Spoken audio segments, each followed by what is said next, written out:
She was invisible in her own home, ignored, unmarked, forgotten, until the night someone sent an arrow for her.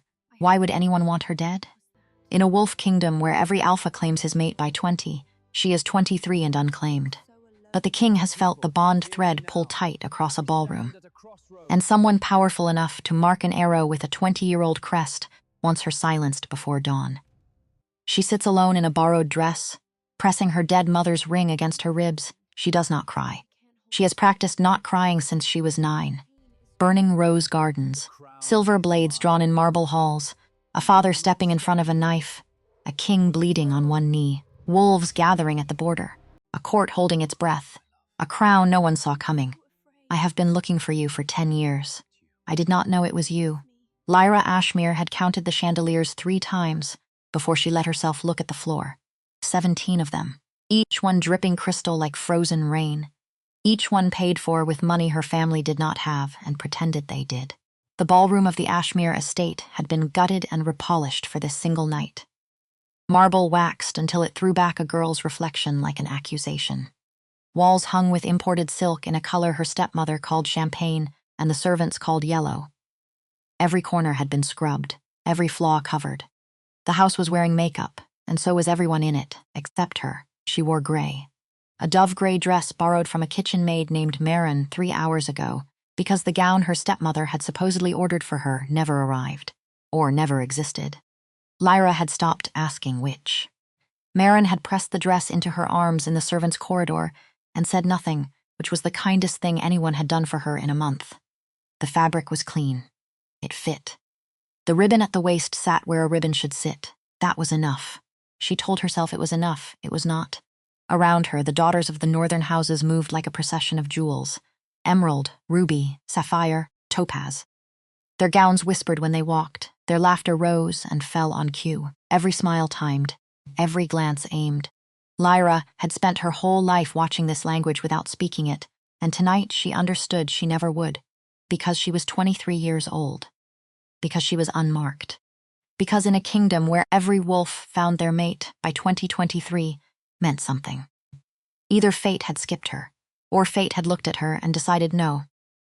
She pressed her back against the cold marble of a pillar and tried to disappear into it. Have you ever walked into a room where everyone in it had already decided you were the cheapest thing in it? Where their eyes slid past your face the way water passes over a stone in a stream? Where the kindest thing said about you all evening was nothing at all? If you have, then you know what Lyra knew. You know how loud silence can be when it is aimed at you. Across the room, near the doors, a man stood half in shadow.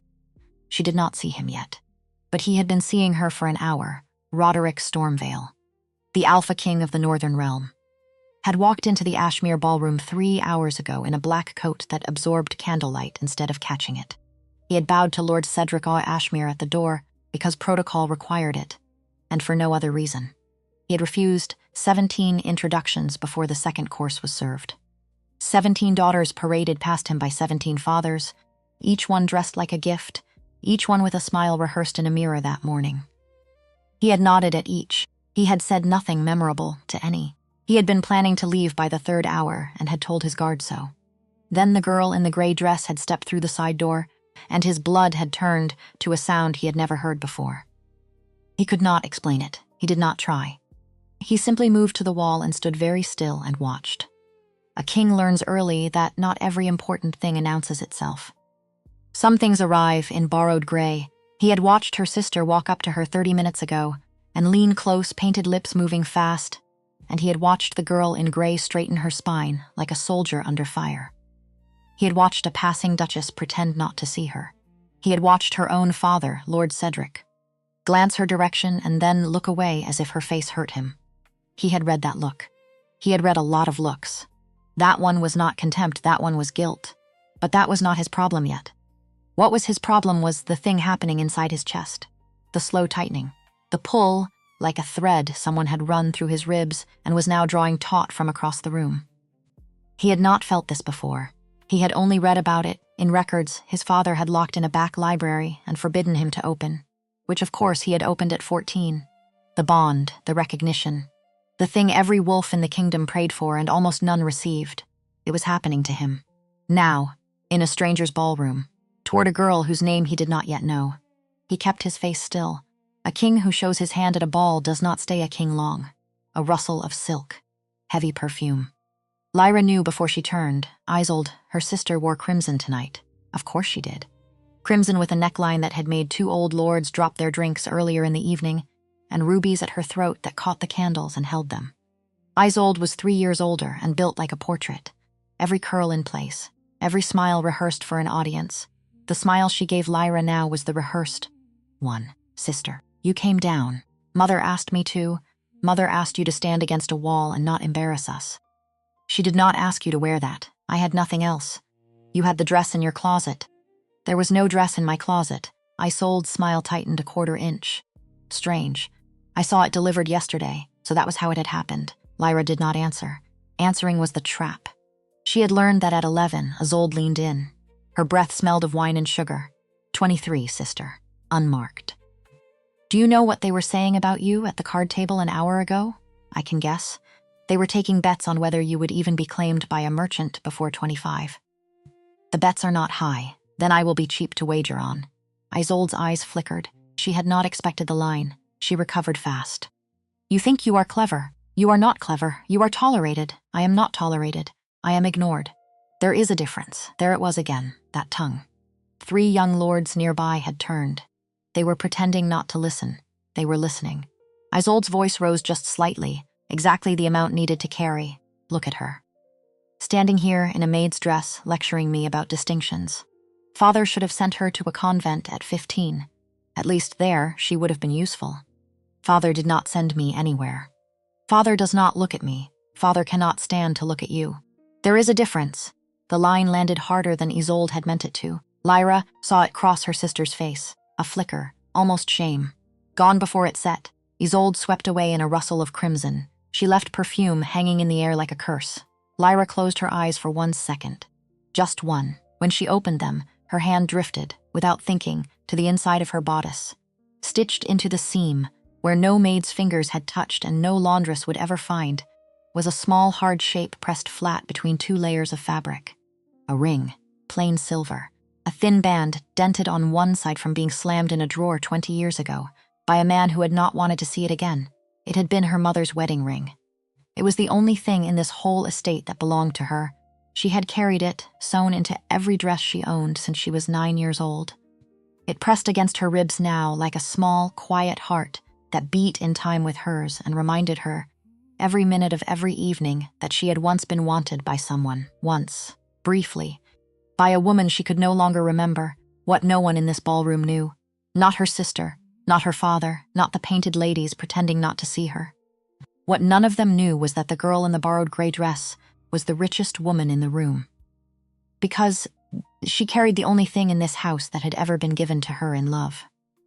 And she carried it where they could not take it from her. She let the perfume thin in the air around her. She made herself stand straighter against the cold marble. Across the floor, a string trio was tuning. The dance master called the next set.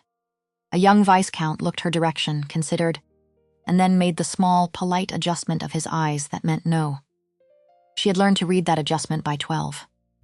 She did not flinch at it anymore. She only catalogued it.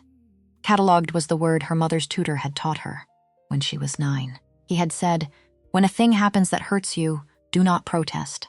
Catalogue it, file it, take it down off the shelf in 10 years and look at it with adult eyes. You will see that most of what wounded you was just other people's smallness. She catalogued the viscount. She catalogued the duchess who turned half a degree away. She catalogued the way the candles caught her sister's rubies all the way across the room. Her ribs ached gently with the press of her mother's ring. Outside the ballroom, in the long stone corridor that led to the kitchens, an old man was waiting. His name was Bram. He was 71. He had served the Ashmere estate for 53 of those years. He had been Lady Ileana's chief steward in the years before her death. He had been demoted 3 weeks after she was buried by a new lady of the house who did not like the way he looked at her. He had not been demoted further because he knew where every paper in the estate was kept, and the new lady was not stupid. Bram had something in his pocket tonight, a letter folded twice, yellowed at the corners, sealed once and reopened many times by his own careful hands. It had been left to him 20 years ago by a dying woman who had pressed it into his palm and said only, "When she is old enough to ask the right question, give it to her, not before." He had waited. He had watched the child grow into a quiet, sharp-eyed girl who flinched when doors opened too fast and laughed only when she thought no one could hear her. He had watched her be passed over for birthdays. He had watched her sister be praised for breathing. He had watched a father become a stranger to his own daughter, and he had waited. Tonight, in the third hour of the ball, he had decided it was time. He did not know why tonight. He told himself it was the milestone. 23. The age her mother had named in the letter. He told himself it was that. He did not know about the king at the wall. He did not know about the thread tightening between two strangers across the marble floor. He only knew that a feeling had walked up his spine an hour ago and told him to go. So he had gone. He had taken the letter from the box he had hidden it in. He had walked the back corridor in his stiff, slow, faithful way.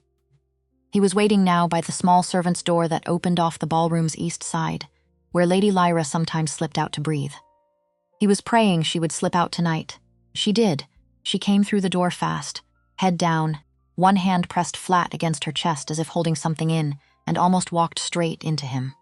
She made a small sound, caught herself. "Looked up, Bram, my lady. I'm not." He stopped her there, the way he had 100 times when she had tried to argue she was not a lady. Not really, not the way Isolde was. He did not let her finish. He took her hand, he turned it palm up. He placed the letter into it. His old fingers closed her young ones around it. "This was your mother's.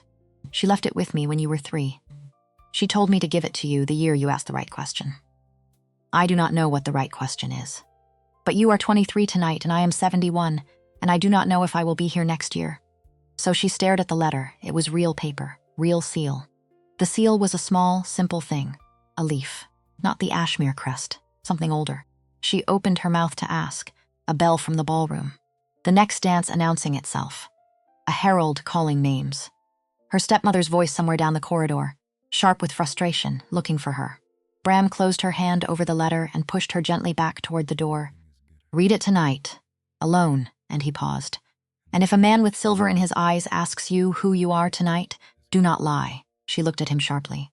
But he was already stepping back into the shadows of the servants' corridor, head bowed as if he had never been there at all.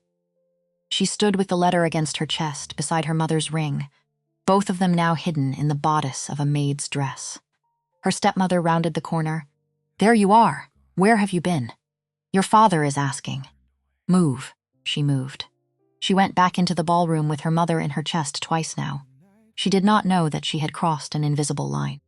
She did not know that the next hour of her life would not belong to the girl who had stood by the pillar.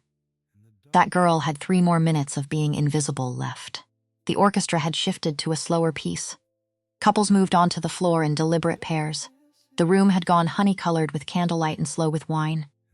It was the dangerous hour of a ball, the one where deals are struck and engagements are whispered, and old feuds remembered. Lyra slid back to her pillar. The cold marble felt good against her shoulder blades. She breathed, then the warmth in her chest started. She thought, for one strange second, that the letter had caught fire. She pressed her hand to her bodice in alarm. The paper was cool, the ring was cool. Whatever was warming was inside her, not outside. A spreading, slow heat, the kind a fireplace puts into a cold room. Her heart, which had been beating its tired ballroom rhythm, stumbled, then began to run, for no reason. No one had spoken to her. No one had touched her. She frowned, pressed harder against the pillar, looked down at her own hand, which was trembling, looked up. He was walking across the floor toward her. The crowd was parting for him without seeming to. He was not pushing. He was not announcing. He was simply moving, and the silks ahead of him were finding reasons to step aside, and the lords ahead of him were finding reasons to lower their eyes, and no one was naming what was happening, but everyone was happening to it. Tall, broader at the shoulder than she was used to seeing in a ballroom. He was dressed in black so deep it ate the candlelight around it. His hair was the color of a crow's wing, brushed back from a face built out of straight lines and one crooked corner of mouth. The crooked corner was lifting slightly, not for the room. For her, his eyes, she could see them from 12 feet, pale, silver, not blue, Silver the way old coins go silver, and those eyes were fixed on her, and only her, and they had been fixed on her for longer than this. She understood that now. She understood it the way an animal understands it has been watched in a forest. He had been watching her all night. Her knees softened. She locked them. He stopped 6 feet from her. He did not bow. A king does not bow first. He inclined his head, half an inch. The half inch a king gives a person he intends to honor. You. What is your name? His voice was low and rough and quiet. The kind of voice a fireplace makes when the wood has settled. She heard herself answer before her training could. Does it matter? The room went still around them. Not silent. Still. The conversations near them dropped a half octave, the way conversations do when something is happening that no one wants to miss. A lord by the column on her left had stopped his glass halfway to his mouth. The man with the silver eyes considered her question. It matters to me. Then you were the first person in this room tonight. Who cares? He did not flinch. He tilted his head a fraction. You are the Ashmere daughter. The one they keep hidden. I am not hidden. I am ignored. There is a difference. There is. He meant it. She could hear that he meant it. He took 1 step closer. The pillar was at her back.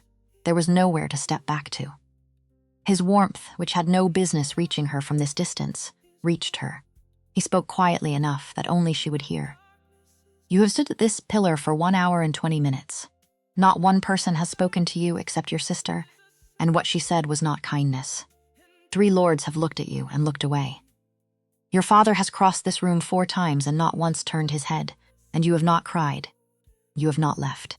You have stood here like the wall behind you, as if their indifference were weather, as if you had decided long ago not to give them the satisfaction. She stared at him.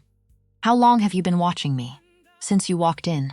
Her breath did not work for a moment. Why, I do not know yet, he paused. That is not true, I know. I do not have a word for it. A laugh slipped out of her before she could stop it. It came out small and broken and almost a sob, and she pressed her hand to her mouth, and his face changed. Walk with me. She blinked. I do not know you. You know me already. You do not have the word. It was the most arrogant sentence she had ever been spoken to in her life. It was also, she realized with a chill that was not unpleasant. True, he offered his hand. Palm up, no glove. Calluses at the base of 2 fingers from a sword, she could see them clearly. A plain silver ring on the smallest finger, etched with a crest she did not recognize from this angle.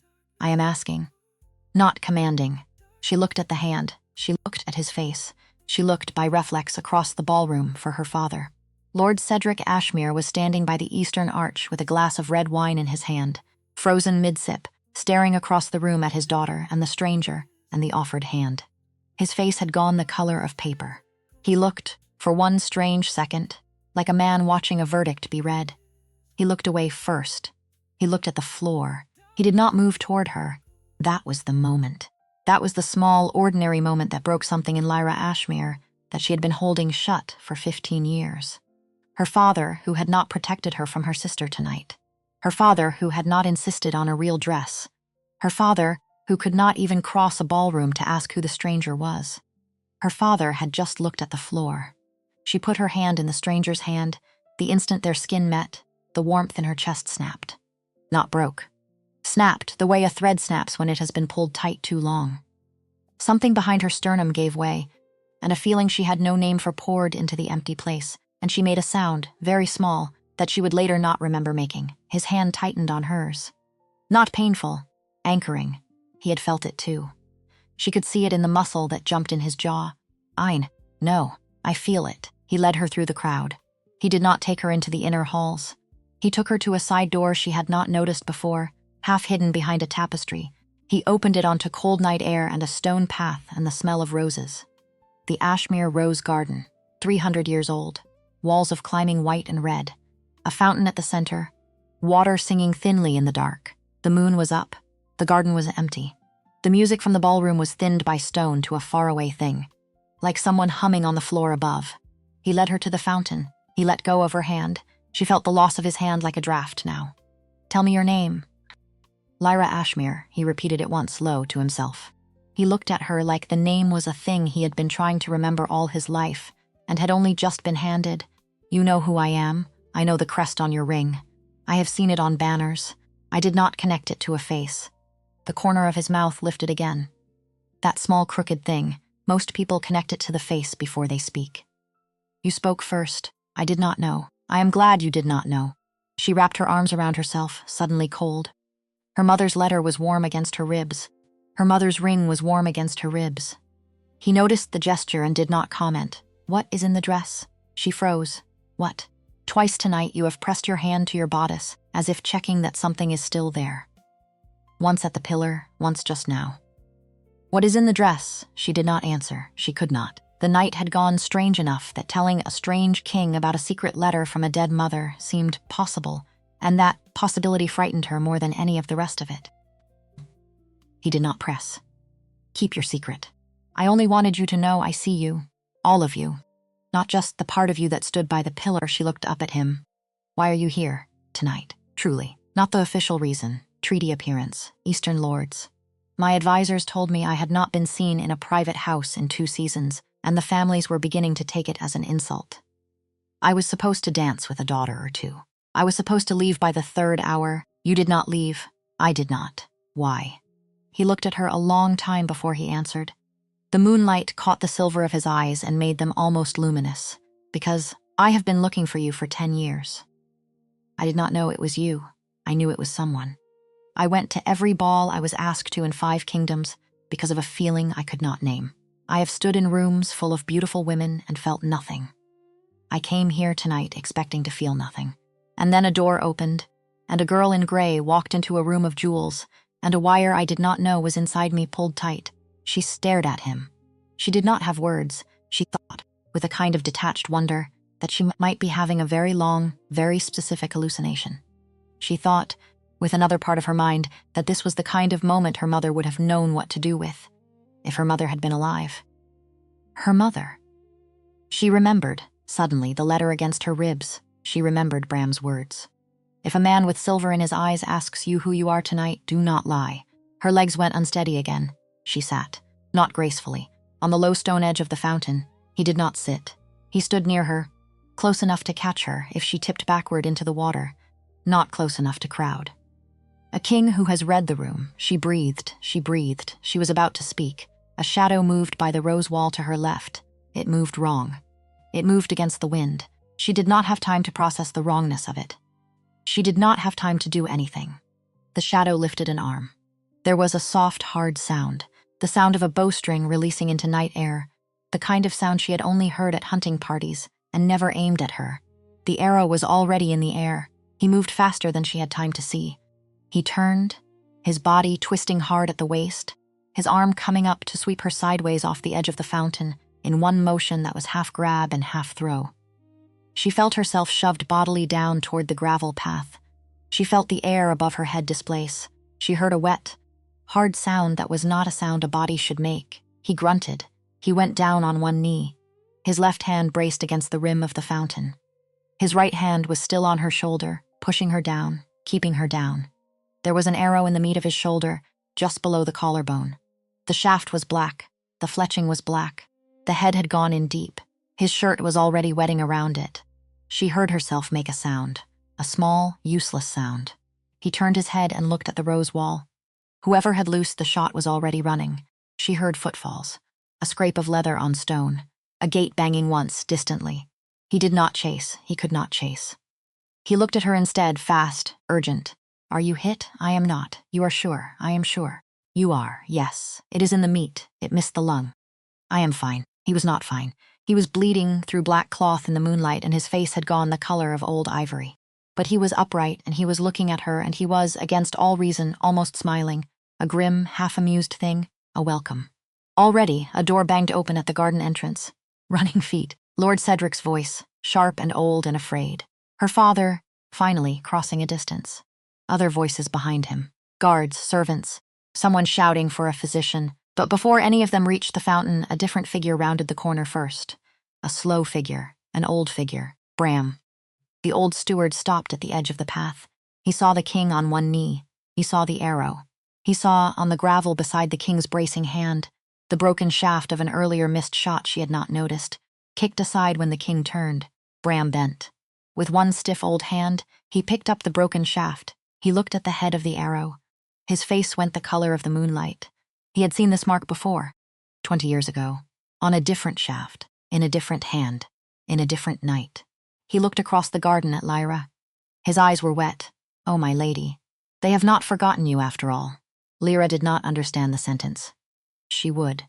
Soon, tonight, all she understood was that a king was bleeding because of her, that her mother's letter was burning against her ribs, that her father had finally crossed a room for her too late, and that somewhere out beyond the garden wall, a hand was already loading a second arrow for another night. Behind them, the music in the ballroom played on.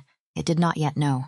The Stormvale carriage left the Ashmere estate at midnight with a wounded king inside, a girl in a gray dress beside him, and an old steward riding behind on a hired horse he was too old to ride. The road north was rough. The carriage springs were not kind. Every rut and stone jolted the arrow shaft, and every jolt sent a fresh thread of blood down Roderick's chest. He did not complain. He had said 2 sentences since they left the gate. "Do not stop until you see the lake. Give me your hand." Lyra gave him her hand. She did not let go for 40 miles. The physician at the first roadhouse cut the arrow out in a back room by the light of 2 oil lamps. Roderick did not make a sound. Lyra held a cup of water to his mouth between stitches and did not look away when the needle went in. She had grown up in a house where flinching was a thing to be punished, and the lesson, for once, was useful. The physician muttered something about the cleanness of the wound. He muttered something else about luck. He did not look at Lyra. No one in the roadhouse looked at her. They had been told who she was. The whisper had run ahead of them on the wind, the way whispers do in country inns. The Ashmere halfling, the king's choice, the girl in the borrowed dress. The maid had set down a tray of bread and stew on the table in their private room, and her eyes had stayed on the floor, and her curtsy had been a half-curtsy, the kind given to someone whose title was not yet decided. Lyra ate 2 bites. She could not taste either of them. By dawn, they were moving again. Roderick slept against her shoulder for the second day's drive, his breathing slow, his color slowly coming back. The physician's apprentice rode with them as far as the foothills, then turned back. They crossed into the Stormvale lands on the 3rd afternoon. The change was a thing you could feel. The pines went taller. The air went colder. The villages they passed had clean roofs and full barns, and the children at the wells looked up at the passing carriage without fear. Lyra watched the children. She had never seen children look up at anything without fear. She thought, "This is what a kingdom looks like when the man at the top is decent." She thought, "And I am riding into the middle of it, dressed like a kitchen maid. How well do you know the man who raised you? Truly. Not the version of him you were given as a child. Not the version of him you tell other people about. The version of him who exists when you are not in the room." Lyra had not asked that question yet. She was about to be forced to ask it. But on the road north, between one roadhouse and the next, all she had was the warm weight of the wounded king against her shoulder and the cold weight of a letter she had not yet read against her ribs. She thought about the letter often on that drive. She did not open it. She wanted privacy first. Real privacy. Not a roadhouse with thin walls. Not a carriage where a half-conscious man could wake and ask what she was reading. She wanted a door she could close, and a room behind it she did not have to share, and a candle she had lit herself. She did not know it yet. But she was about to get all 3. The Stormvale Palace was not what she had pictured. Stone, yes. Towers, yes, banners. All of that. What she had not pictured was the smallness of certain corners, a side door that opened on a kitchen garden, a library with windows low enough for a person to sit in, a long gallery whose paintings were not all of dead kings, but some of dogs and one of a brown mare standing in snow. The palace had been lived in by people who had liked living in it. That was not what she had been taught palaces were. She did not have time to take much of it in. Within an hour of their arrival, Roderick was carried up to his rooms by his own protest. The head of his household guard was barking orders down 2 corridors at once, and Lyra was being walked, gently but firmly, by a tall woman in a black wool dress. "I am Maren. I served the king's mother. Your rooms are this way." Lyra blinked. "You are Maren, I am, the kitchen maid in the Ashmere estate." Her name was Maren. The tall woman in black almost smiled. "A common name in the north, my lady. The girl who gave you the dress was named for my grandmother. The dress, I'm told, fit? It fit? Good. I have laid out 3 more in your wardrobe. None of them gray." Lyra did not know what to say to that, so she said nothing. Her rooms were not what she had pictured either. A bedchamber with a fireplace already lit. A small sitting room with a window that looked east, a writing desk, a wash basin with hot water in it, clean clothes laid across the bed in folded stacks, a pair of soft leather house shoes by the chair, a pitcher of water and a plate of bread and butter and apples on the desk, because someone had remembered that she had not eaten in 2 days. She stood in the middle of the room and did not move for a full minute. Marin waited by the door. The king has asked that you not be disturbed unless you ring. He has asked that I tell you he is being stitched up by people who know what they are doing and that he will be on his feet by morning. He has asked that I tell you the door at the end of this corridor leads to his rooms and is not locked. He has asked that I tell you these things in this order so you do not worry. He was very specific. He talks a lot for a wounded man. He talks when it matters, my lady. He has not talked much in 2 years. Lyra looked at the older woman. What did you serve his mother as? Her steward? Her confidant? The person who closed her eyes when she died, how old was he? He was 8. Lyra sat down on the edge of the bed. She did not cry. She did not have the energy to cry. She just sat, and the room was warm, and the fire popped once, and somewhere outside a bell rang the hour, and for the first time in her adult life she was alone in a room where no one was about to walk in and tell her she did not belong in it. Marin left her with a small bow. The door closed. Lyra waited until she heard the footsteps fade. Then she reached into the seam of her dress and took out 2 things, the ring, the letter. She set them side by side on the desk. The ring was silver and dented. The letter was yellow and creased and warm from her body. She broke the seal. The leaf cracked under her thumb.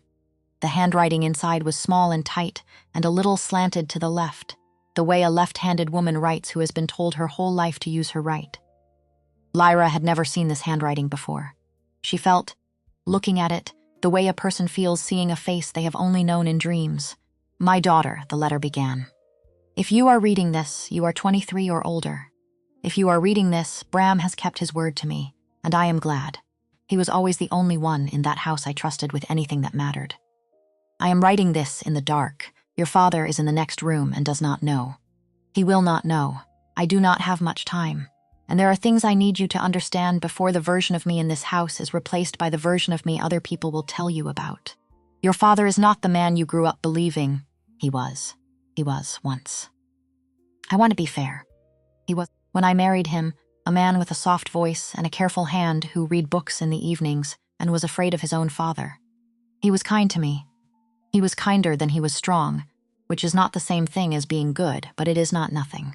He stopped being even at the year you were 2. I am not going to tell you everything in this letter. I do not have time, and I do not have ink. I am going to tell you the one thing that matters, which is a date and a name. Ask your father about the night of the 14th of the month of frost, 20 years ago, the year you were 3. Make him answer. Do not, under any circumstances I can imagine, trust Lord Halvard Greisbeyer. I love you. I have loved you since you were a curl of warmth under my ribs. I am sorry I will not see who you become. I have a feeling, the kind a mother has, that you will become someone worth seeing, your mother. Ileana Lyra read it twice. She read it 3 times. Each time she reached the line about the month of frost, her stomach turned a half rotation. Each time she reached the line about Halvard Greisbeyer. Her shoulders went cold. She did not know that name well. She knew it as a shape in conversation. Lord Halvard, a senior advisor to the crown. The man who had stood at Roderic's left hand at every official function for the last 12 years. Tall, gray-bearded, the kind of older nobleman whose presence in a room made other noblemen sit straighter. She had not met him yet. She had heard his name said 3 times in the carriage on the way here. Each time by the guard captain, in the tone a man uses to refer to someone he has not decided whether to trust.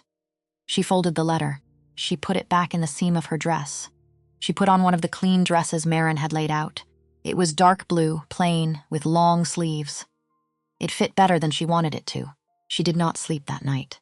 By morning, she had questions and no one to ask them to. By mid-morning, she had her first court. She had not expected to be presented to court so quickly. She had assumed there would be days. A week. A small dinner first. Time. There was not time. Roderick, on his feet by sunrise like he had said he would be, with his arm in a sling and his color almost normal, had decided that the only thing worse than a hasty introduction was a delayed one. Delay would give the court time to invent her. He wanted her introduced before anyone could finish the sentence. He told her this in his sitting room over tea, his uninjured hand wrapped around a cup, his face calm and grim. They are going to try to take you apart. Not all of them. Most. They will smile while they do it. I cannot stop them from doing it. What I can do is stand next to you while they try. I do not want you to fight my fights. I am not going to. I am going to stand there. The fights are yours. She looked at him. You learn fast. I learned by 12. My father taught me. He was not kind about it. She did not ask. She did not need to. The presentation was held in the great hall at noon. The hall was longer than the Ashmere ballroom and half as bright, which made it worse. Candles in iron, not crystal. Banners on stone. 2 long lines of courtiers in dark colors, watching her walk between them. She walked the length of it alone. Roderick was already on that dais. Protocol. She did not know the protocols of this court yet. She walked anyway. She kept her chin where her mother had told her, in the letter, to keep things, where they could not be taken from her. There were 73 faces in that hall. 68 of them were neutral or curious. 5 of them were waiting for her to trip. The worst of the 5 was wearing rose silk. Lady Serenia Grayspire was 28 years old, taller than Lyra by half a head, and beautiful in the way certain northern women are beautiful, which is to say bone-built and pale and aware of it. Her hair was dark gold, dressed in a low coil. Her gown was the color of an inside of a shell. Her gloves went past the elbow. Her smile, when Lyra was halfway up the hall, was already in place. Lyra had been warned about her in the carriage. She had been warned about her by Roderick himself an hour earlier, in 3 sentences. Serenia is Lord Halvard's niece. She was promised to me when we were both 15 by an arrangement neither of us was consulted about. I formally declined the engagement 5 years ago, and she has never forgiven the kingdom for it, Halvard's niece. Lyra felt her mother's letter against her ribs as she passed Serenia, and her ribs went cold. Serenia curtsied. The depth of the curtsy was correct to the millimeter. She rose with her smile in the exact place she had left it. Lady Lyra. What a pleasure. We have all been so curious. Curious is a generous word for it. Serenia's smile did not move. Her eyes did, a flicker. The flicker of a duelist who has discovered that the opponent has a blade. Lyra walked on. She reached the dais. Roderick, on the top step, did not smile, because that was not what kings did. He inclined his head, the same half-inch he had given her by the pillar. The room understood it. The room had been watching for it. There was a small, careful intake of breath all along both lines. Lyra saw, out of the corner of her eye, a thin man near the back lower his head in the slowest of bows. That was Lord Halvard. She did not need to be told. He was tall, lean, white at the temples. A trimmed gray beard kept close, a long face. Dark eyes set deep. He looked like a portrait that someone had hung in this hall 100 years ago and forgotten to take down. He was not wearing court silks. He was wearing the dark wool of an advisor at work. He had the air of a man who had walked over from a desk and intended to walk back to it. He looked at her once. It was the kind of look a butcher gives a hen. She felt it on her skin. She kept walking. The presentation passed. Roderick spoke. Names were said. Lyra was acknowledged. 3 lords came forward in turn and offered the welcome formula. 2 of them meant it. The 3rd spoke through his teeth. Lyra answered each in the same calm voice. The voice did not feel like hers. It felt like a voice she was borrowing from a future version of herself, the version she might become if she lived long enough. The court was dismissed. Serenia found her in the colonnade afterward. Of course she did, Lady Lyra. A moment. A moment. I would be a poor hostess if I did not offer to walk you through some of the smaller customs of our court. There are things one cannot read in books. That is generous of you. Not generous, practical. The king has many enemies, and a queen who does not know which fork to use is a gift to all of them. I am not a queen. You will be. That is not yet decided. It is, dear. It was decided the moment he walked across the Ashmere ballroom. The deer sat in the air like a small sharp pin. Lyra did not pick it up.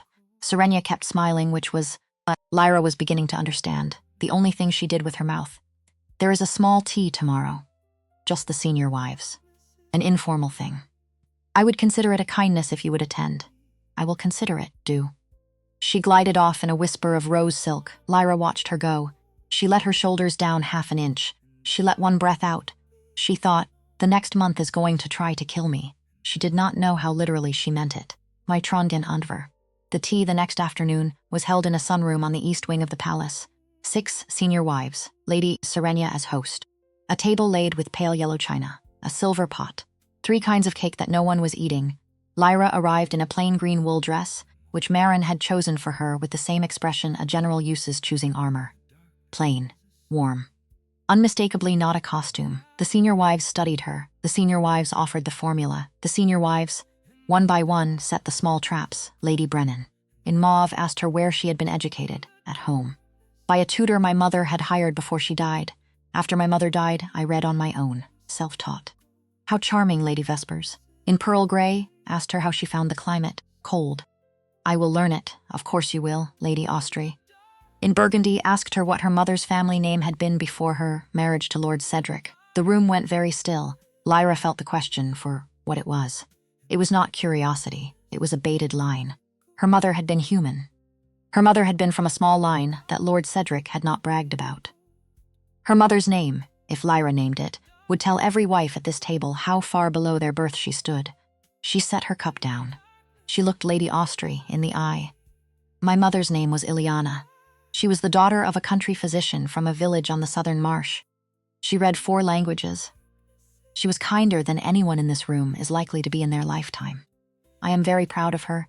3 of the wives looked away. One of them, Lady Brennan, looked at Lyra for the first time as a person. Serenia did not look away. Serenia's smile became, for 1 second, a real expression. The expression was not friendly. The tea ended. Lyra walked back through the gallery alone. She passed a guard who saluted. She passed a maid who curtsied to the floor. She passed an empty alcove where she stopped and pressed her forehead briefly to the cold stone, breathed in for 4 counts and out for 6 the way her mother's tutor had taught her when she was 9, and could not stop crying. A footstep behind her, old, stiff, slow Bram. He had arrived overnight. She had not known. He had ridden the whole way on his hired horse and was, she realized when she turned and looked at his face, exhausted in a way old men cannot easily come back from. My lady? Bram, you should be in bed. I will rest soon. I came to speak with you now.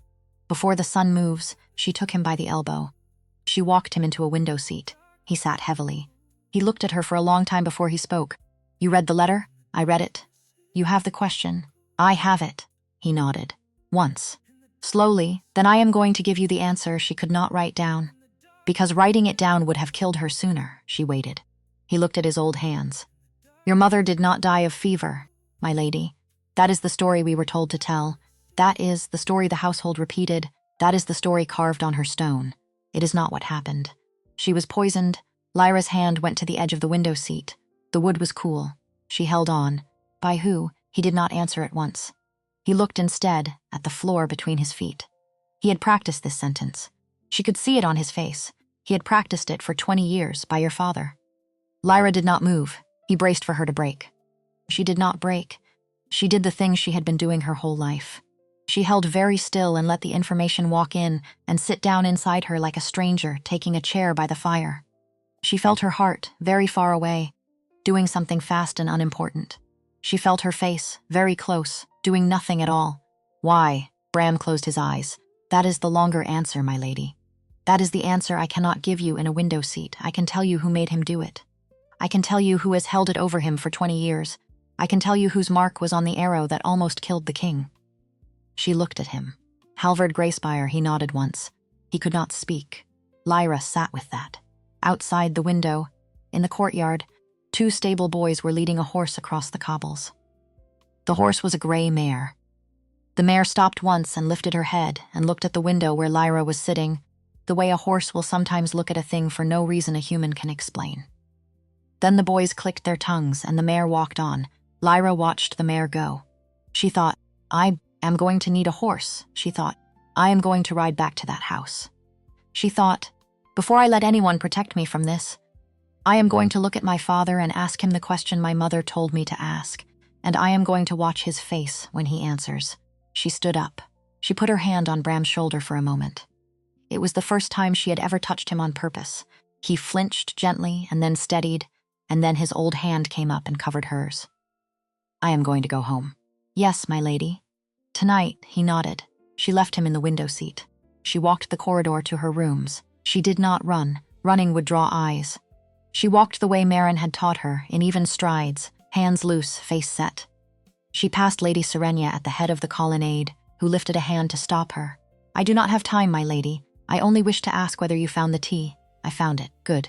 We must do it again. We must not." Serenia's eyebrows moved a fraction. Lyra walked past. In her rooms, she changed. Riding clothes from the wardrobe. Boots. A cloak. She left the silver ring sewn into the gray dress and tucked the gray dress into the bottom of her trunk. She took the letter with her. She took a small purse. Marin had left her with a few coins. She did not leave a note. There was no one to leave it for. She went down to the stable. She asked for a horse. The stable master, who had been told nothing, stared at her in confusion. She said the king's name, and his face cleared, and he saddled a bay, gelding without further questions. She rode out of the side gate at the moment the bells were ringing for evening prayer, and the guard on the gate, who had been told even less than the stable master, let her pass because she rode like she had every right to. She did not. She rode south. She rode through dark fields and small sleeping villages. She rode through one rain shower and dried off in the next dry wind.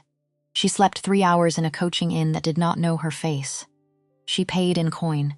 She did not give her name. She crossed back into Ashmere lands at mid-morning of the second day. The estate looked smaller than she remembered. That was the first thing. The second thing was that the gate guards did not recognize her at first. She was alone.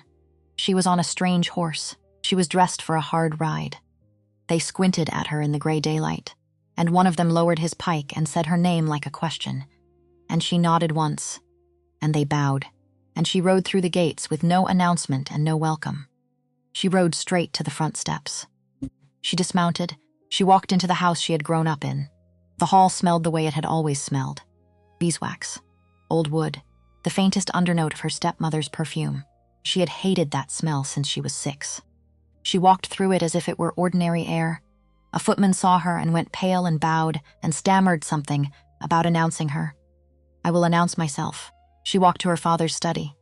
She did not knock.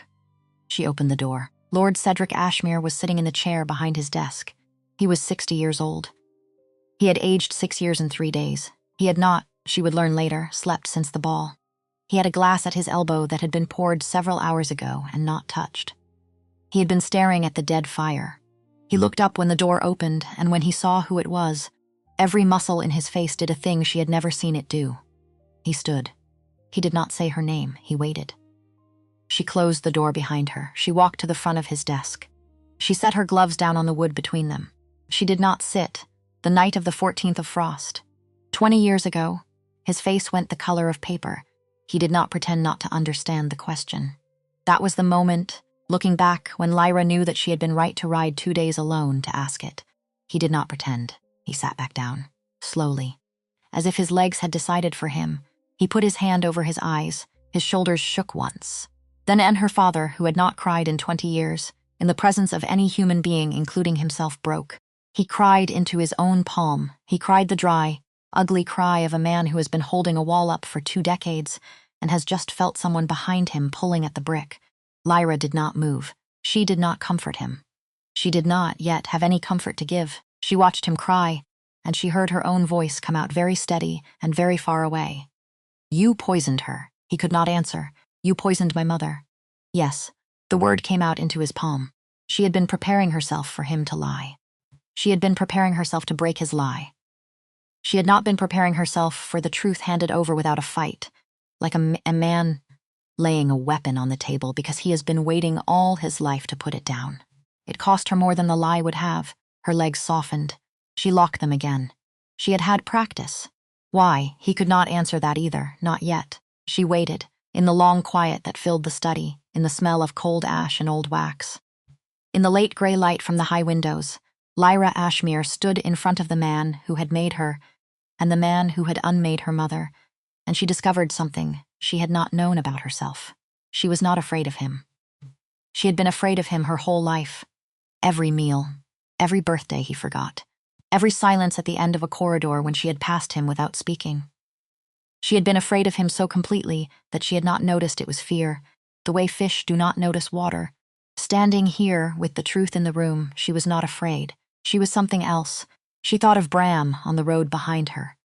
She thought of Roderick in the palace behind her, with his arm in a sling and 100 enemies in the corridors. She thought of her mother, 20 years dead, who had written a letter in the dark with a candle. she could not let her husband see. She thought, "None of you is going to carry this for me anymore." She walked around the desk.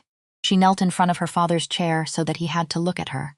She took his hand, the hand that had killed her mother, away from his eyes. She held it. She did not squeeze it. She held it the way a person holds a thing they are about to ask a question of. "Did you love her?" He looked at her. His eyes were red and old. He nodded once. That was the answer she had ridden 2 days for. She let go of his hand. She stood up. "Then tell me everything. Now. We do not have much time. Someone is trying to kill the king, and they are using your old debts to do it, and I am going to break those debts in half before the week is out. So start at the beginning." He looked at her like he had never seen her before. In a way, he had not. He opened his mouth to speak. Outside the study door, very far down the corridor, a door at the front of the house opened with a soft, professional click. Boots. More than one pair. Walking fast, Bram's voice somewhere, sharp and old and afraid, calling her name, a second sound. The unmistakable sound of a sword being drawn from a leather scabbard in a stone hall, the small, dry note of metal leaving sheath. Her father's eyes lifted from her face to the door behind her. His face went the color of paper again. "They are already here." He stood.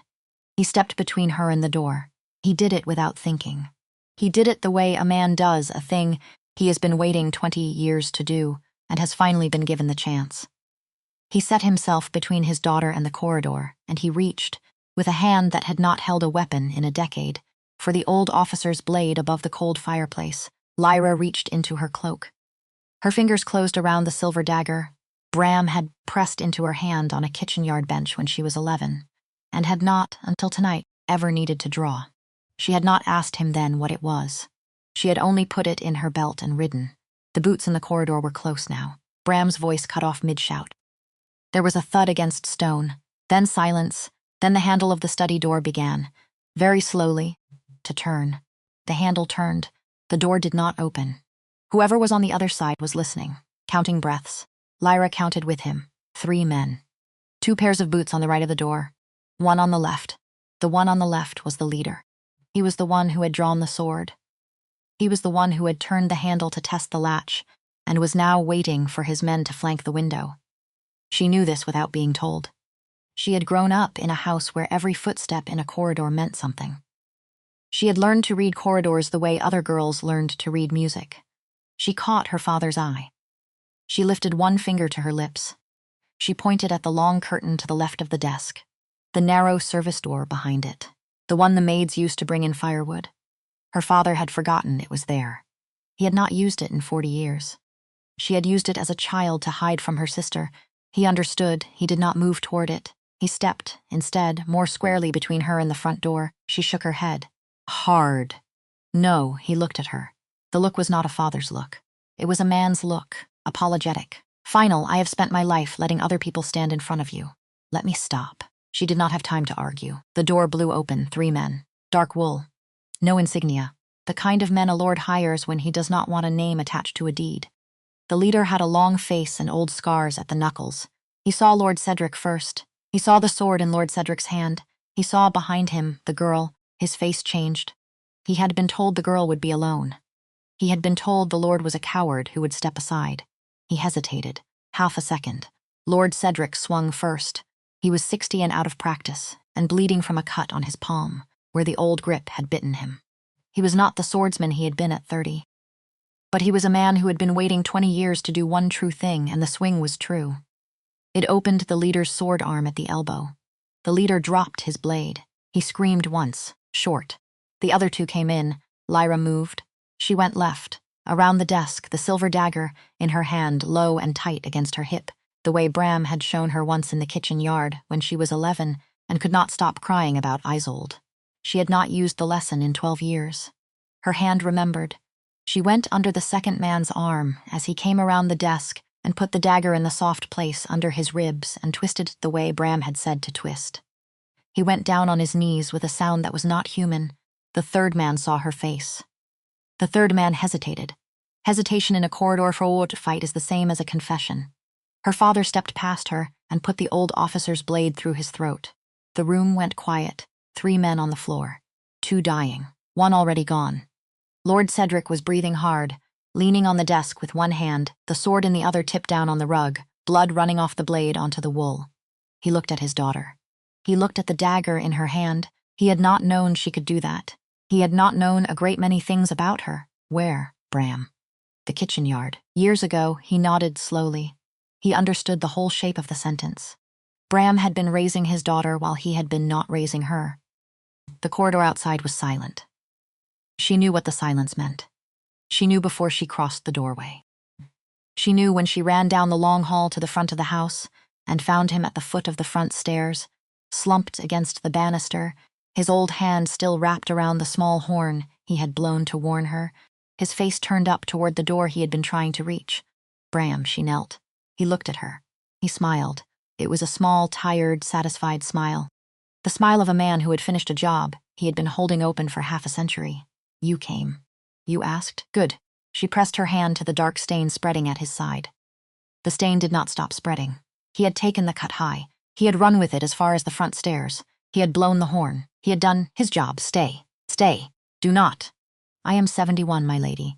I have been ready since I was 65. His eyes drifted to her belt.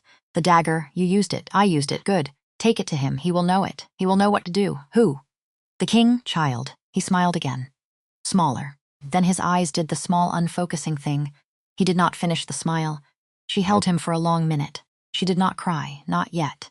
She put his hand down on the marble step gently and closed his eyes with her thumb and stood up. Her father was in the doorway behind her. He had known Bram for 50 years. He sat down on the bottom step beside the old man and put his hand on Bram's shoulder. He did not speak. There was nothing to say.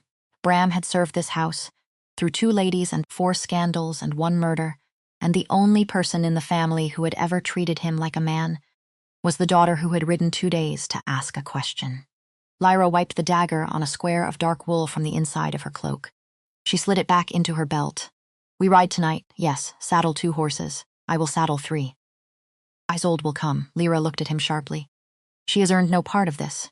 She has earned the right to be told. The rest is her choice. Lyra waited.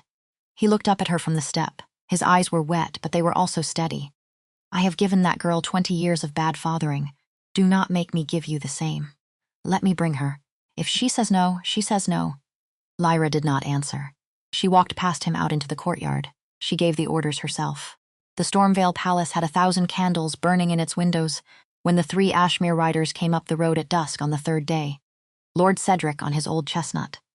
Lady Isolde, ash-pale and silent, on a borrowed grey. Lyra in front on the same bay gelding she had ridden out on. Behind them, 2 of Lord Cedric's loyal house guards. In a wrapped cloth across Lord Cedric's saddle, the long box he had ridden into his own attic for. The papers Bram had known about. The papers Lord Cedric had not been able to destroy because Halvard would have known, and could not turn over, because Halvard would have killed him. He was turning them over tonight. Roderick met them in the inner courtyard. He was on his feet without the sling. His arm was bound under his coat. His face, when he saw Lyra, did the small thing it had done in the rose garden. Then it went still again, because there were guards present, and the wrong face at the wrong moment was a thing kings could not afford. Inside, she gave it to him. All of it, in the long meeting room behind his private study, with the door locked and Marin outside it, and 2 of his own house guards he trusted at the next door down. She laid out the night of the 14th of frost. She laid out the letter from her mother. She laid out the arrow in the rose garden. She laid out Bram in the front hall. She laid out the dagger on the table between them, with the dried stain still on the blade. He looked at the dagger. His face changed. I know this blade. I thought you might. It belonged to my father's chamber. It went missing the year he died. We were told a thief took it. A thief did not take it. My mother took it. She gave it to Bram. He kept it for 20 years. He gave it to me the night I rode south. Roderick was quiet. How did your mother come to be inside my father's chamber? She was not. The blade came to her. Through a friend of hers in your father's household. She did not say which friend. She wrote that the friend had given it to her in case she ever needed proof that the king's enemies were close. She wrote that. She wrote that. He sat back. He did not speak for a long time. She thought, while he was quiet, about how strange it was to sit in a room with a king and watch him understand that his own father had been murdered too. That his father's death 12 years ago had not been a hunting accident. that the man who had stood at his left hand for every official function for the last 12 years had killed his father and then walked him through the funeral. She did not say any of that out loud. He understood it on his own. When he finally spoke, his voice was lower than she had heard it. "We are going to do this in open court. You are sure a private execution will look like a purge. Half of this court will assume I am cleaning the room of rivals. The other half will assume Halvard was framed. I want this in the open. I want the lords to hear it. I want Serenia to hear it. I want every house that has been paying Halvard's bills to hear it. There will be a moment when he reaches for a weapon, I know. I do not want anyone else hurt." He looked at her. "I will do what I can." That was not a promise. It was a statement of effort. She accepted it the way a soldier accepts the weather. She slept 4 hours that night. She did not dream. When she woke, she dressed in black before the light was fully up. Marin laid the dress out without comment and left her to it. Lord Cedric was already in the small chapel by the time she came down to find him. He was kneeling. He had not been a praying man in 20 years. He looked up when he heard her step. "I am ready, I know. Whatever happens in that hall today, whatever I say. I want you to know that the only thing in my life I am proud of is that you turned out the way you did, and I had nothing to do with it." She did not answer. She did not yet have an answer to give him. She held the door open for him. Instead, he understood. He stood up. He walked through it. Outside in the corridor, Isolde was waiting. She had not slept either. She wore black. The black, Lyra had noticed in the carriage that morning, was for Bram. Isolde did not speak. She fell in behind her father and her sister, 3 steps back, and walked with them toward where the great hall. The bell rang the hour. The court was already gathering. Tontragin. The open court was called for noon. The formal summons had gone out by herald at sunrise. The charge was not named. The wording was a formality reserved for matters of the crown. Every senior house in the capital sent a representative within the hour. By the time the bell rang, the great hall was full. Lord Halvard came in his work wool again. He came alone. He walked the length of the hall the way a man walks a long familiar road. He took his seat at the council bench without looking once at the throne. Lady Serenia came in pale green silk. She sat behind her uncle in the section reserved for unmarried noblewomen. She did not smile. Lord Cedric sat in the petitioner's gallery because that was where he had asked to sit. He had not slept. His hands shook on his knees. Lady Isolde sat beside him. Lyra wore black, too. She did not wear court black. She wore plain mourning. Long sleeves, high collar.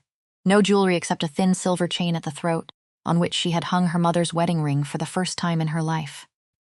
The ring sat in the hollow of her collarbone, where everyone in the hall could see it if they bothered to look. She walked the length of the hall to the dais. Roderick was already there. He spoke first. "There has been an attempt on the life of the woman who stands beside me. The attempt was made in a private home, by a hired hand with a marked arrow. The mark on the arrow is 20 years old. The hand that drew the bow has been found and named and is on his way to the cells beneath this palace. The man who paid for the bow is in this room." The hall did not breathe. Halvard did not look up. Roderick let the silence sit for one count. "Lord Halvard Greyspire." "Rise." Halvard rose. He had been waiting for it. He had been waiting for it since he had walked in. He rose the way a man rises in his own house. Slowly, politely, he inclined his head a 1/4 inch. "Your Majesty, you will hear the charge and you will answer. I am at the court's disposal." Then Halvard spoke before Roderick could. "If it pleases the throne, I have a matter of my own to lay before this hall. A matter that bears on the question of who is standing where this afternoon. I had intended to raise it privately. The circumstances have changed." The hall stirred. Roderick did not stop him. Roderick understood, the way Lyra understood, that letting Halvard go first was the only way to break him on his own ground. Halvard reached inside his coat. He produced a folded paper. He laid it on the bench in front of him. "This is a letter signed by Lord Cedric Ashmere in his own hand.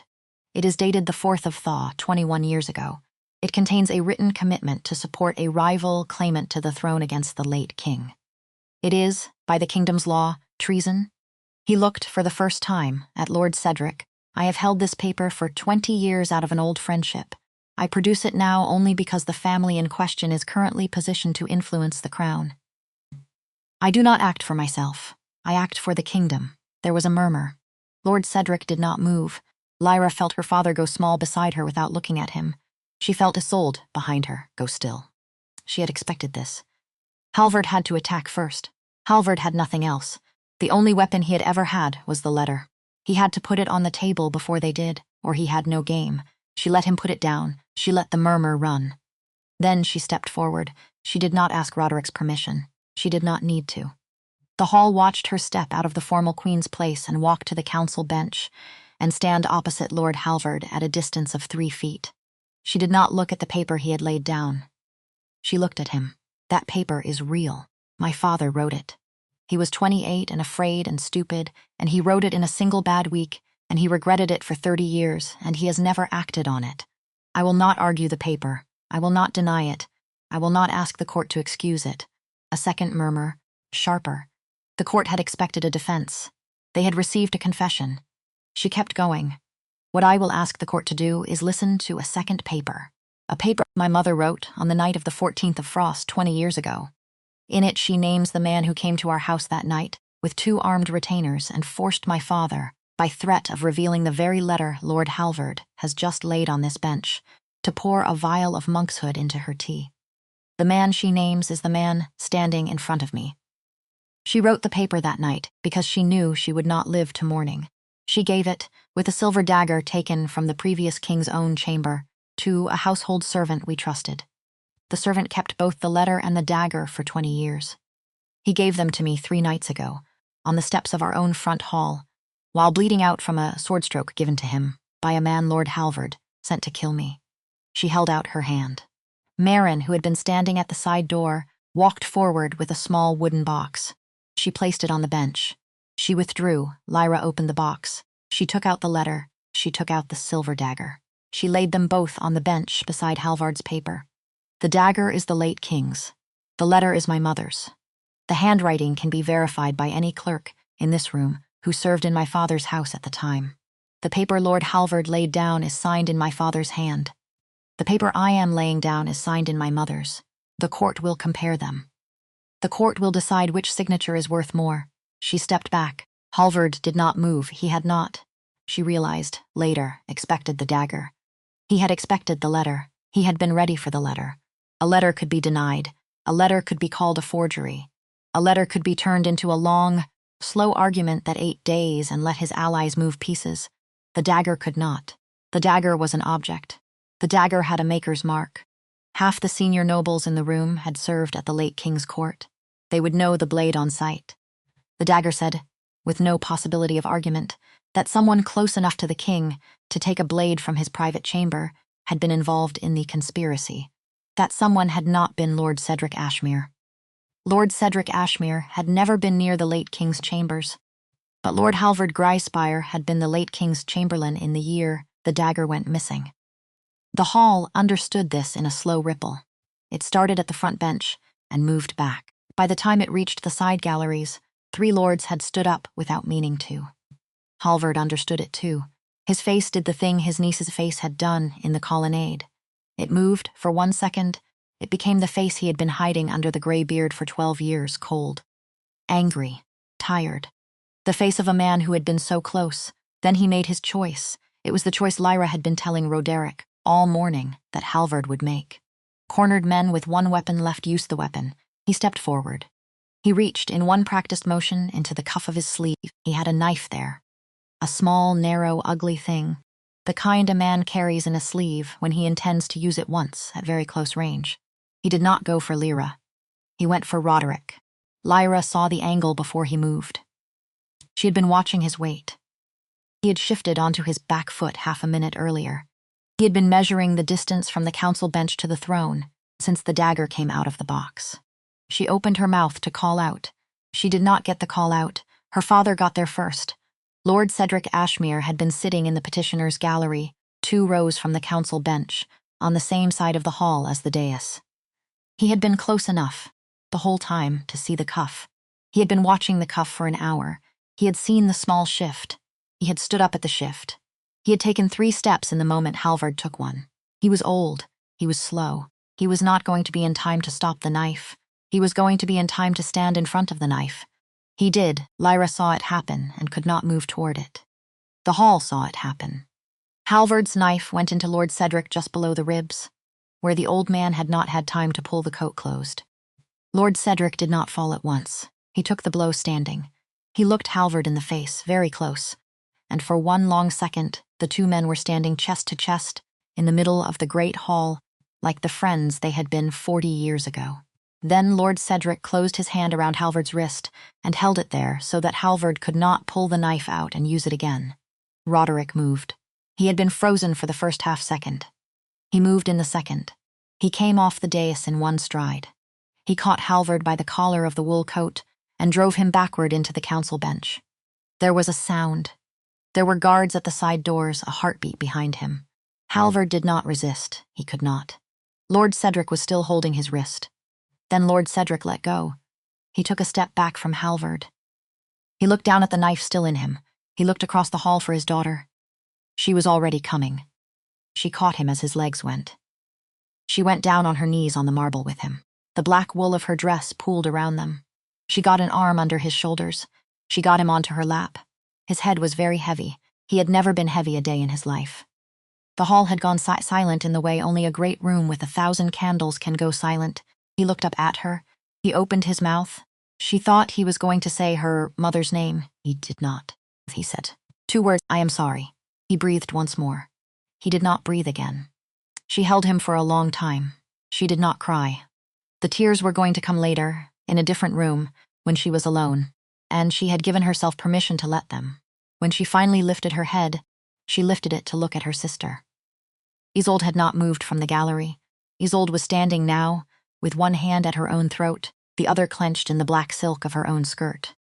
Isolde's face was the face of a woman who had spent 20 years believing one story about her father and had just learned in front of 70 nobles that the story was the wrong one.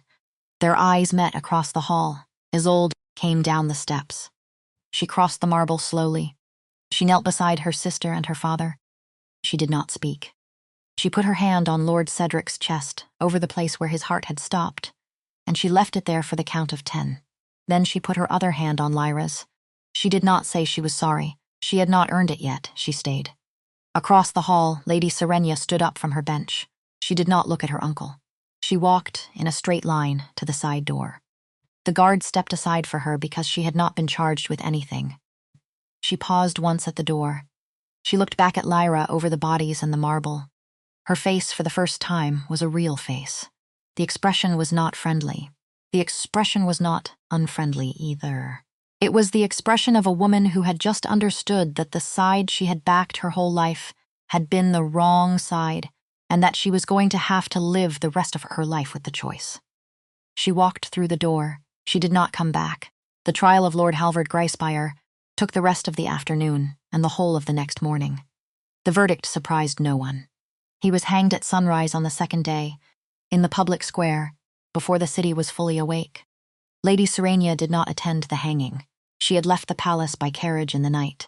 She had sent, before she left, a short note to Roderick. It said only, "I did not know about the dagger. I do not ask you to believe me. I am taking myself out of this country." The note was signed with her full name, in a hand that shook on the last letter. Roderick burned the note. He did not pursue her. There would be time, he said, to decide whether she had told the truth. For now, she had taken herself out of the kingdom, and that was enough.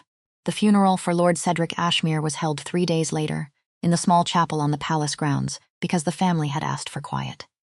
Lyra and Isolde sat in the front pew. Roderick sat behind them, not as king, as the man Lord Cedric had stood in front of a knife for. Marin was there, the captain of the guard. A handful of the older nobles who had known Lord Cedric when he was young. Lyra took her mother's ring off the silver chain at her throat. She placed it on her father's chest, over his heart, before the lid was closed. She did not speak as she did it. She did not need to. 3 months later, in the same chapel, she married Roderick Stormvale. It was a small ceremony. Marin had asked, in the planning, whether she wanted the great hall and the 17 chandeliers and the visiting kings. Lyra had laughed for the first time in weeks at the question. She had said, "The chapel." Just the chapel. She wore pale blue. She did not wear a veil.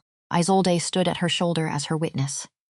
Isolde was wearing a soft gray dress and had been working, for the 3 months since the funeral, At the children's shelter Lyra had opened in the lower city in Bram's name. Isolde was sleeping 4 hours a night. Isolde had not asked anyone to forgive her. She was, instead, doing the work. Lyra understood, the morning of the wedding, that this was the only form of apology that meant anything. She reached behind her before she turned to face the altar and took her sister's hand. Isolde did not let go. The ceremony took 11 minutes. There was no music after. There was a small meal in the king's private hall. 6 people, bread and a roast and a cake Marin had made herself. Roderick poured the wine. Lyra cut the cake. Isolde laughed once, low and surprised at herself, at a story the guard captain told about Lord Cedric as a young man. Lyra heard her sister laugh and thought, this is what mending sounds like. Mending does not look like the picture you had of it. Mending looks like 2 women in a small hall 3 after a funeral, learning each other's voices for the first time at 30 and 23. Roderick watched her watch her sister. He did not interrupt. He had been learning, over those 3 months, that the best thing he could give her was room. That evening, after the meal, after Isolde had gone back to her room and Marin had gone to her own quarters, and the candles in the hall had burned down to soft stubs, Lyra walked alone to the rose garden of the Stormvale Palace and sat on the low stone bench by the small fountain. The night was cool. The roses were beginning to turn for autumn. She had a letter in her hand. It had come by courier that morning. She had not opened it until now. It was from Isolde. The letter was not long. Isolde was not a woman who wrote long letters. It said only, "Sister, I do not deserve to be writing to you, but I am writing anyway, because waiting until I deserve it would mean waiting until I am dead. I want to tell you 3 things. The first is that I knew Father was guilty of something. I did not know what. I built my whole life on not knowing. I made you smaller because making you smaller was the only way to keep the bigger thing out of my own head. I have understood this for 3 months. I am sorry. The second is that I am staying at the shelter.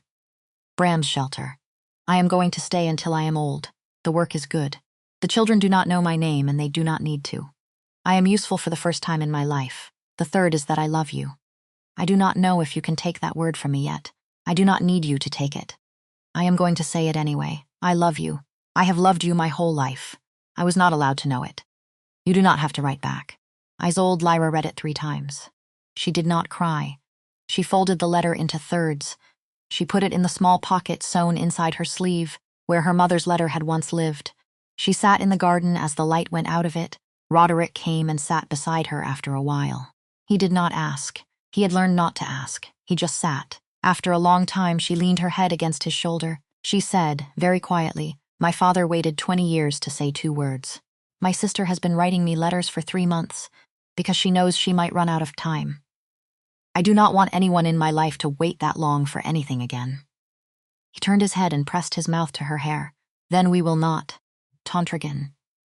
The voice that tells you this story now is older than any of theirs. The voice has watched a great many people learn the same lesson late. The voice has watched fathers go to the grave with 2 words still in their throats. The voice has watched daughters write letters they could have written in person to brothers who are still close enough to hear them. The voice has watched men sit in studies with a glass at their elbow, all the way alone, all the way until the dark, and never make the call. So the voice is going to ask you something, and the voice is going to ask it plainly. Is there someone in your life who is still close enough to hear you? A father, a son, a brother, a friend you have not spoken to in 8 years because of a stupid thing. Neither of you can remember the stupid thing now. Is there someone? If there is, do not put this off until the spring. Do not put it off until Christmas. Do not tell yourself there is time. There is no version of this story where there is time.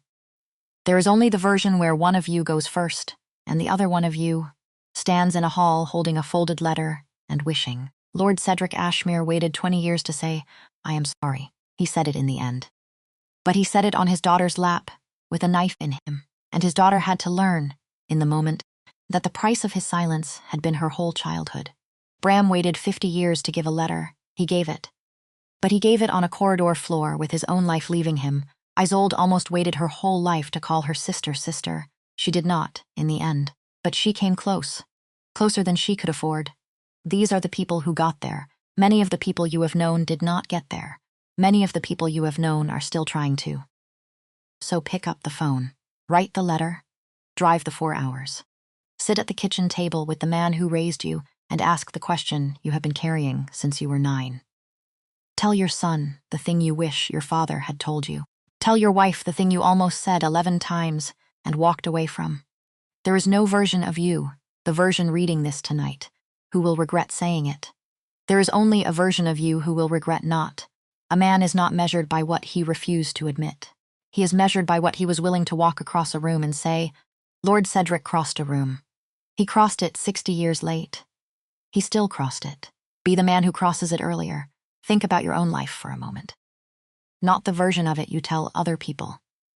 The real one. Think about the people in it you have stopped calling for reasons that did not seem like much at the time, and now you cannot quite remember. Think about your own father, if he is still living. Think about him if he is not. Think about whether there is anything you would say to him today if a door opened and he walked through it. Think about whether you could say any of those same things to your son tonight, and not have him hear it as the speech of a dying man, but hear it as the ordinary truth of a father who happened to remember to say it on a Tuesday for no reason at all. That is the only kind of grace most of us are given. Not the deathbed moment. Not the great public hall and the knife and the verdict. The Tuesday, the phone call at 7 in the evening when the dishes are done. The hand on the shoulder in a hardware store. The 4-word voicemail that says I was thinking of you. These are the doors. They are open right now. They are not open forever. Lyra Ashmere lost a mother she could not remember and a father she had to watch die in a room full of strangers. She did not lose her sister. She did not lose her king. She did not lose them because they had the sense, both of them, in their different ways, to do the small, hard thing of showing up before they had to. Roderick walked across a ballroom for her. Isolde walked across a marble floor for her. Neither of them waited. You do not have to wait either. If there is a father, a brother, a son you have been meaning to reach out to, do it before this week is out. Not next month. Not after the next holiday. This week. The truth does not get easier to say with practice. It only gets harder to find a day for. And if this story moved you tonight, if it reminded you of someone in your own life, the kindest thing you can do for that person is to share it with them. Not for the story, for the reminder, for the small nudge that might be the thing that finally gets the call made. There is more coming. The voice will be here. If you want to keep hearing stories like this, the subscribe button is just there. It costs you nothing. It tells me that quiet, slow stories about ordinary mercy still find an audience in a loud world.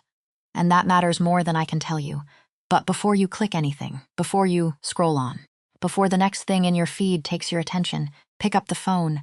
You know who. Good night, and call him.